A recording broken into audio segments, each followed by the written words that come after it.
Shalom. Renungan kali ini berjudul Hukum dan Kasih Karunia dan Kasih Karunia yang Efektif. Bagian 8 oleh Evangelis Lokamanya Prawiro. Meskipun dalam Kristus kita tidak lagi di bawah hukum sebagai cara untuk dibenarkan, kita tidak bisa berkata kita tidak membutuhkan hukum. Kita perlu mengerti apa yang hukum lakukan untuk kita dan apa yang hukum tidak lakukan untuk kita. Ketika kita berkata hukum, kita tidak berbicara mengenai hukum Musa atau 5 kitab pertama Perjanjian Lama. Kita mengacu pada peraturan-peraturan dan hukum-hukum dalam pengertian umum. Bisa hukum pemerintah, atau peraturan-peraturan denominasi atau jemaat khusus. Dalam hal ini, hukum memiliki 2 fungsi utama. Pertama, hukum mendefinisi dan membatasi kejahatan dengan meletakkan batas-batas. Dengan kerusakan hukum hari ini, khususnya hukum moral di Barat, batas-batas etis sudah dihapuskan. Tidak ada benar-benar batas pada apa yang orang-orang lakukan sehingga menghasilkan pelanggaran hukum. Kedua, hukum memampukan orang-orang untuk hidup dalam harmoni satu dengan lainnya. Jika tidak ada hukum, penduduk-penduduk dalam masyarakat tidak bisa berfungsi bersama dengan aman dan damai. Prinsip-prinsip umumnya adalah jika kita ingin hidup bersama dengan lainnya, kita harus setuju dan mentaati protokol-protokol tertentu.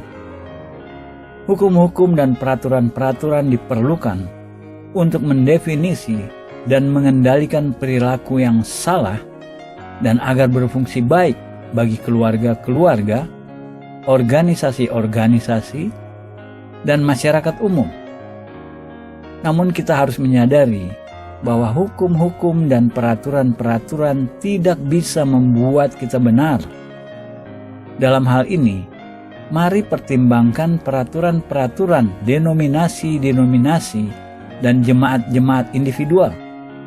Jika kita menjadi bagian denominasi khusus atau gereja, kita harus menghormati dan patuh pada peraturan-peraturannya. Jika kita tidak bisa melakukannya, kita kemungkinan tidak boleh ada dalam kelompok khusus itu.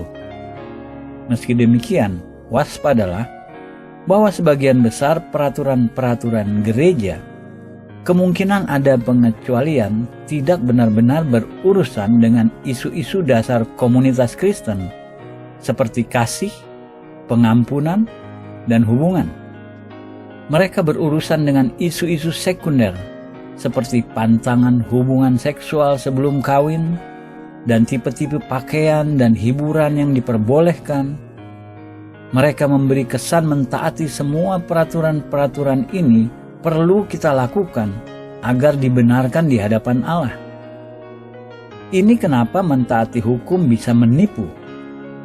Pernyataan-pernyataan Yesus dalam khotbah di bukit dengan jelas mendemonstrasi kenapa peraturan-peraturan agamawi tidak cukup untuk kehidupan Kristen. Berbahagialah orang yang miskin di hadapan Allah. Matius 5 ayat 3. Apakah peraturan-peraturan membuat kita miskin dalam roh?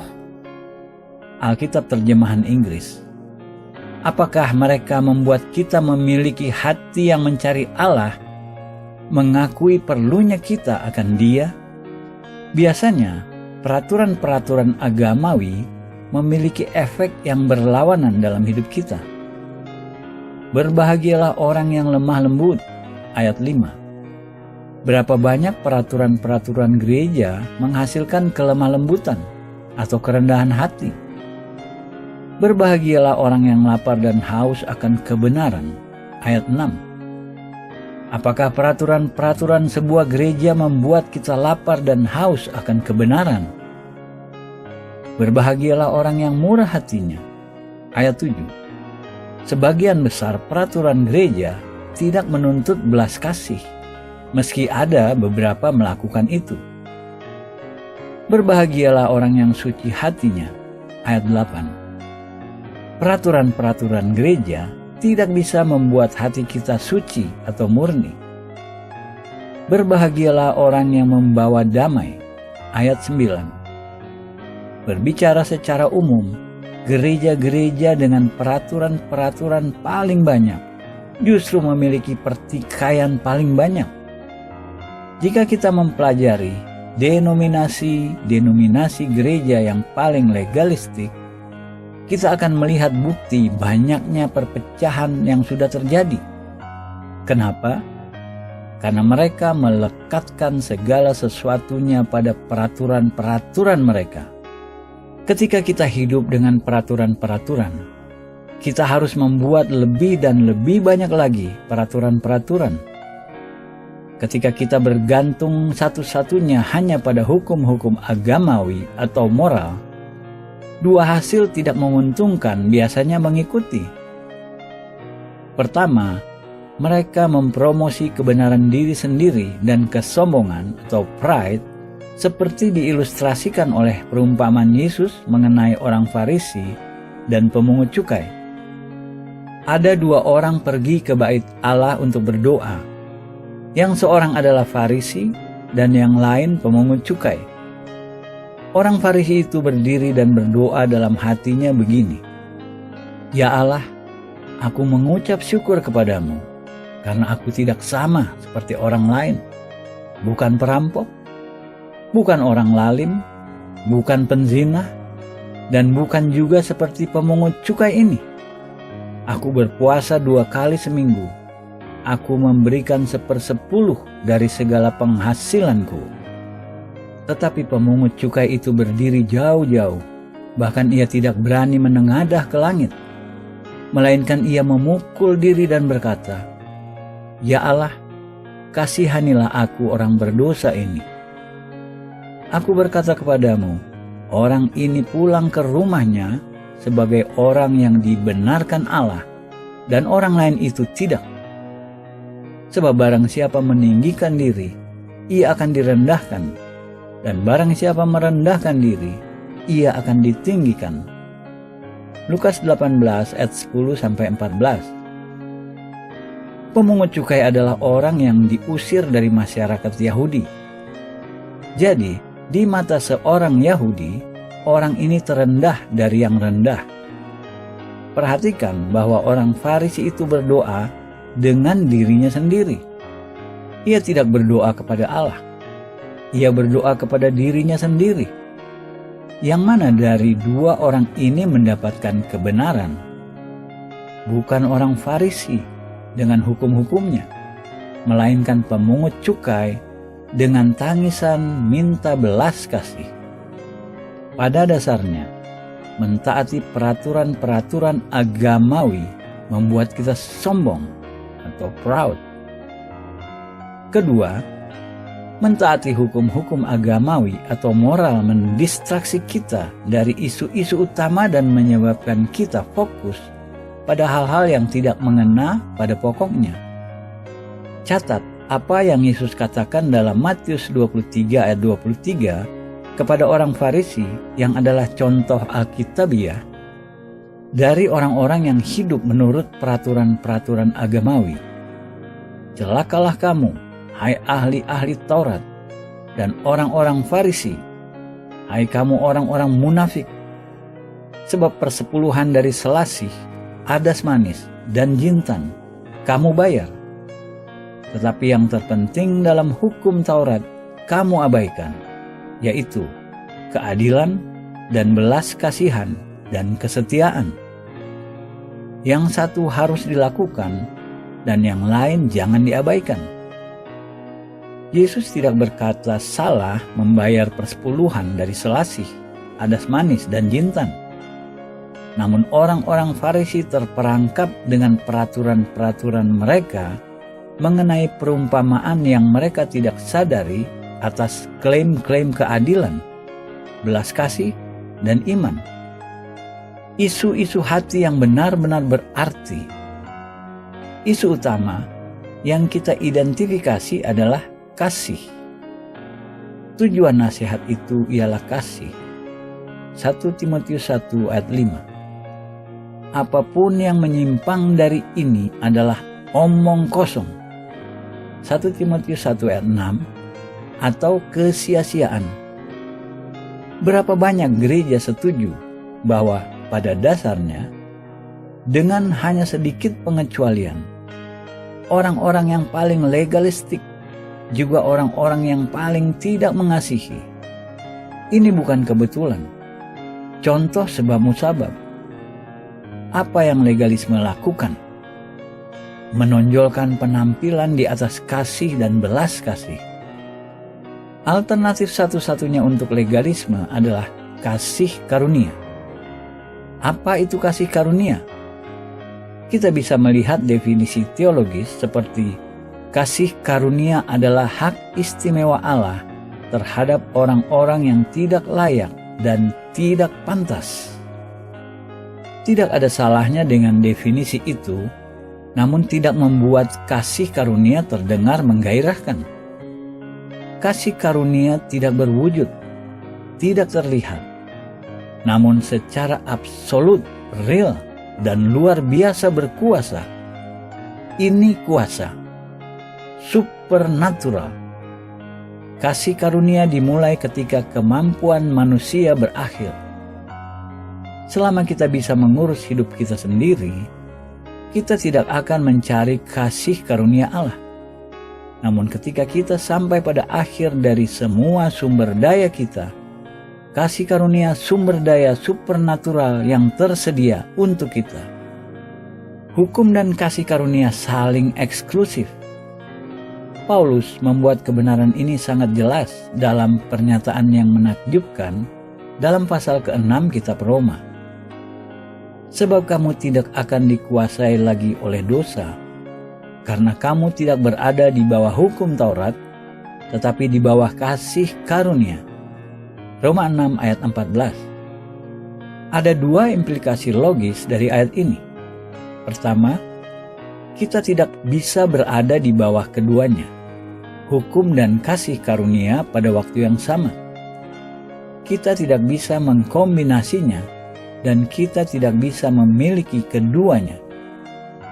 Kita harus mengambil keputusan dan memilih satu atau yang lainnya. Kedua, jika kita di bawah hukum, dosa masih memiliki dominion atas kita. Kita tidak memiliki pilihan dalam hal ini. Apakah kita menerima pernyataan ini? Apakah ini interpretasi yang adil dari ayat kitab suci di atas? Dalam pengajaran lain, Paulus berkata, kuasa dosa ialah hukum Taurat. 1 Korintus 15 ayat 56. Ini pernyataan luar biasa juga. Jika kita benar-benar berpikir mengenainya, apa artinya? Ketika kita hidup di bawah hukum, maka hukum berdiri di hadapan kita setiap waktu, seperti tablet batu besar yang tidak bisa digerakkan dengan 10 perintah diukir padanya. Ini di luar kita, ini eksternal. Jika kita berkata pada diri kita, saya akan mentaati hukum itu, apa yang kita andalkan? Kita mengandalkan kekuatan kita sendiri. Banyak orang Kristen mulai dengan kasih karunia, namun berakhir dengan hukum. Mereka kembali mentaati peraturan-peraturan karena alamiah bagi manusia bergantung pada kemampuan dan usaha-usaha mereka sendiri. Namun ketika kita melakukan itu, kita mengaktifkan kembali manusia lama yang mati ketika kita datang pada Kristus. Kita mulai hidup sesuai kodrat kedagingan lagi. Mari kita review kata-kata Paulus dalam Roma 6 ayat 14. Pertimbangkan bagaimana ini bisa mempengaruhi cara kita hidup. Sebab kamu tidak akan dikuasai lagi oleh dosa, karena kamu tidak berada di bawah hukum Taurat, tetapi di bawah kasih karunia. Apakah kita hidup menurut hukum atau menurut kasih karunia? Ingat, itu bukan satu dan satunya. Ini satu atau yang lainnya. Kita harus memilih. Kita perlu keinginan naluriah untuk kasih karunia. Kenapa? Karena tidak ada kata untuk mengekspresi betapa luar biasa, betapa secara sangat diinginkan, betapa tak ternilai berharganya kasih karunia Allah. Kita akan baca dua nas dari surat-surat Paulus kepada orang-orang Korintus. Dalam 1 Korintus, Paulus membandingkan dirinya dengan mereka, para rasul sebelumnya, karena aku adalah yang paling hina dari semua rasul, bahkan sebab aku telah menganiaya jemaat Allah. Tetapi karena kasih karunia Allah, aku adalah sebagaimana aku ada sekarang, dan kasih karunia yang dianugerahkannya kepadaku tidak sia-sia. Sebaliknya, aku telah bekerja lebih keras daripada mereka semua. Tetapi bukannya aku, melainkan kasih karunia Allah yang menyertai aku. 1 Korintus 15 ayat 9 dan 10. Kata kasih karunia disebut 3 kali dalam nas ini. Untuk memparafrasa, Paulus mengatakan, aku tidak layak, aku paling hina, aku paling berdosa. Lihat 1 Timotius 1 ayat 15. Namun Allah memilih mendemonstrasi kasih karunia-Nya dalamku. Melalui kasih karunia-Nya aku menjadi aku apa adanya. Kasih karunia-Nya tidak diberikan atasku dalam kesia-siaan. Melalui kasih karunia-Nya aku telah bekerja lebih keras. Namun bukan karena pekerjaanku sama sekali, namun kasih karunia Allah yang menyertai aku.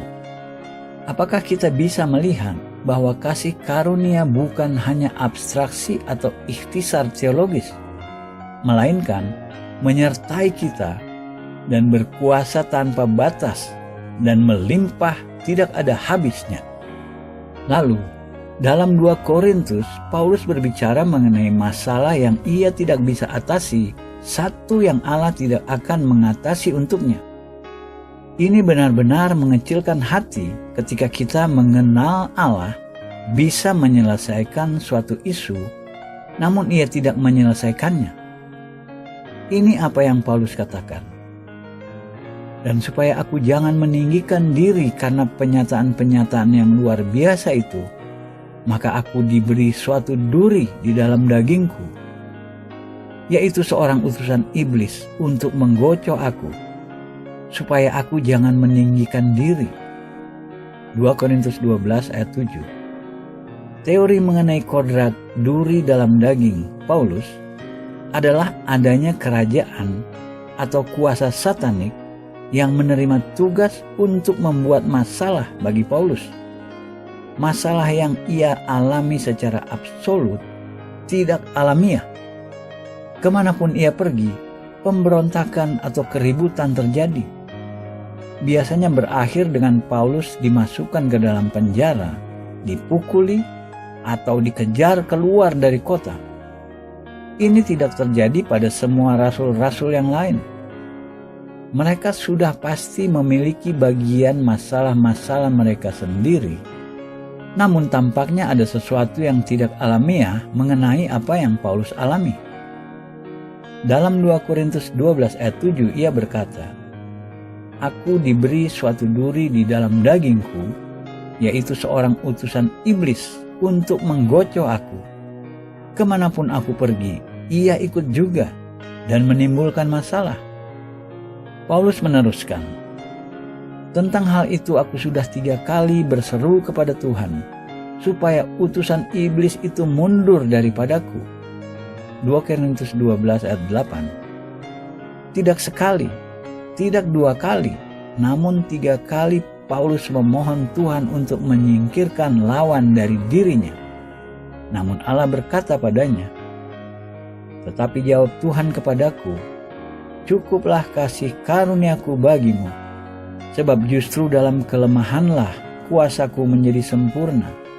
Ayat 9. Esensinya, Allah berkata pada Paulus, semua yang kau perlukan adalah kasih karuniaku. Tidak akan kekurangan, selalu cukup.